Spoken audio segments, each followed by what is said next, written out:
Introduction to Raw Power and Identity. Jeremy Clarkson begins by emphasizing the raw, unabashed aggression of the VIPER SRT-10 coupe. The moment it starts, you hear the deep, guttural thunder of the massive V10 engine, an unmistakable roar that immediately separates this car from anything resembling refinement. Clarkson describes it as a machine that refuses to be polite. It's unapologetically in your face, demanding to be acknowledged. He notes that this is the real deal. No turbochargers, no hybrid trickery, just a monstrous, naturally aspirated V10. Exterior styling, a muscular statement. The design is muscular and purposeful. Clarkson highlights the signature double-bubble roof nodding back to the GTS that came before it. He admires the long, flat bonnet, the bulging haunches over the rear wheels, and the purposeful stance, all conveying brute force even when stationary. While not refined, it's iconic, and he lauds Dodge for avoiding the softening trend seen in other sports cars. Technical specifications: a mechanical beast. The VIPER SRT-10 coupe is powered by an 8.3L odd-firing V10 engine, pumping out around 510 horsepower and 535 lb-ft of torque, an increase over the Roadster version. That sheer torque makes the engine feel instantly responsive. Paired with a 6-speed Tremec manual gearbox, every shift requires physical commitment. With power delivered to the rear wheels, the driving experience is brutally mechanical. Clarkson notes that acceleration is ferocious, 0 to 60 miles per hour in about 3.7 seconds, reaching a top speed over 190 miles per hour, but also demands real driver input. Driving experience, pure, unrefined thrill. Once on the move, Clarkson emphasizes the lack of electronic aids, no stability control, no traction systems. The VIPER is raw and unpredictable, a car that you tame rather than rely on. He tests it through challenging roads and high-speed runs, and describes it as thrillingly unforgiving. The gearbox is rough-hewn, shifting is heavy and purposeful.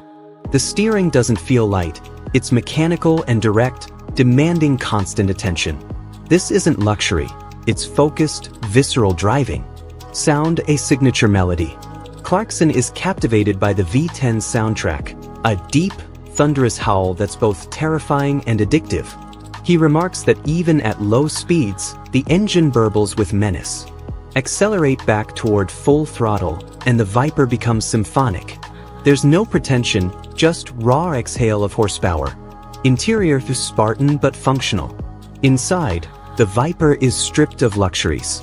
Clarkson calls it sparse, functional, almost industrial. Simple analog gauges dominate the dashboard, and while there may be an AC unit, nothing distracts from driving. The seats are firm yet supportive, holding the driver in place, but comfort isn't a priority. Clarkson appreciates the honesty. Dodge didn't try to fake luxury.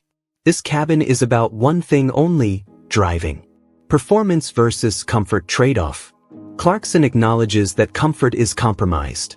The ride is stiff, bumps are transmitted directly to your spine. You might call this a sports car, but it's really a race car road legal enough to drive home. There's no pretending otherwise. He likes that commitment. Even the noise and the physicality reinforce that you're piloting something extraordinary. Handling: a hair-raising delight. With brutal power and minimal weight distribution, the VIPER can break traction at the slightest provocation. Clarkson deliberately teases out the rear with throttle in corners, coaxing the tail to sway and holding it there. He praises its balance, remarking that controlling a slide like this, throttle, steering, lean, is engaging to the point of addictive. And despite its size, you can place it precisely where you want, feeling every centimeter under you.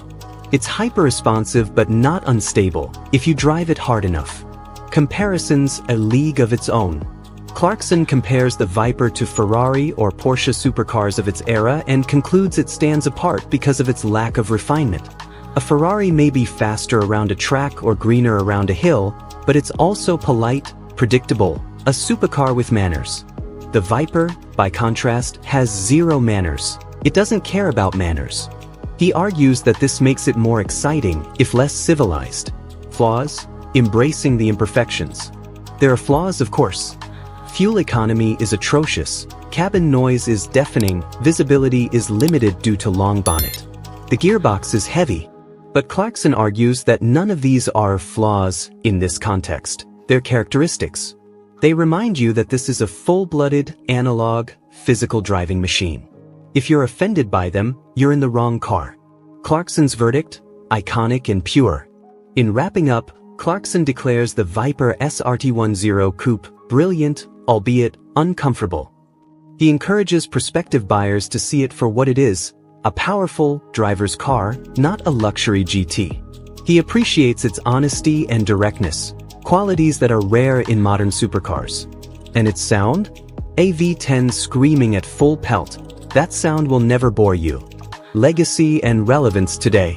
While Dodge hasn't made a Viper since 2017, the 2006 SRT-10 coupe remains cherished among enthusiasts.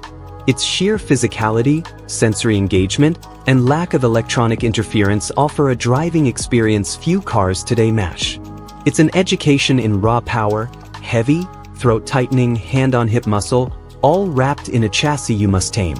Many modern drivers, accustomed to paddle shifters and driver aids, find it daunting. But for those seeking connection, commitment, and pure gasoline honesty, the Viper still reigns supreme. Conclusion: a love letter to driving feral. In his video review, Clarkson doesn't just assess the VIPER SRT-10 coupe, he pays homage to it. This is automotive brutality at its most glorious, loud, heavy, intense, impossible to ignore. He celebrates the car's refusal to fit in, its unwillingness to conform, and its sheer visceral thrill. In 800 words, this machine is a beautifully savage beast, unmatched, unforgettable, untainted by modern convenience. If you crave purity over polish, this is the ultimate expression of analog might.